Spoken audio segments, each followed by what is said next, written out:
maaleykum sama gars yi Amadou Mahtar Mbow téeméeri at ak ñett yu amal humanité njariñ ak Sénégal wuy ji na boromam dañ ko denc tey ci sëgi Yoff yal na ko yàlla yërëm te woyofal suuf ci kawam.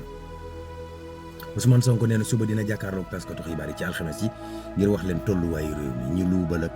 yenn point yu ñu jot a def ku defoon dara booy boo tàmbali tiit Lat Diop gaay mi taluñ ko fi nekk kenn lijjanti wutoon ndax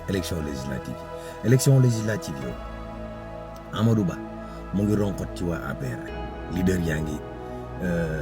transhumé rek Amadou Ba léegi Madiambal Diagne ci liste Amadou Ba la bokk pour élection législative yi Mame Diarra Fam dafa mer ba fut ci Karim Wade doxalin yu mu am ba PDS di dem di fekk ji APR benn bokk yaakaar pour élection législative yi Birame Souleye Diop daal ne état bi ñu ngi liggéey di def seen kéemtalaay kattan ngir gasoil essence ak courant bi mën a wàññeeku ba woyof lool ci Sénégalais yi Abdoulaye Sylla daal ne dina porter plainte parce que dañ ko tuumal ne 2700 kilogrammes d'or moom la ko président Macky Sall joxoon ngir mu yóbbu ko Dubaï waaw ñaari borom Jakarta ñoo doon xeex kenn ki fab jaasi di corote morom moom ba mel ne koy def viande hachée violence bi am ci réew mi damaa foog ne jéggi na de wallaay ndeysaan yéen a ngi fàttaliku vidéo boobu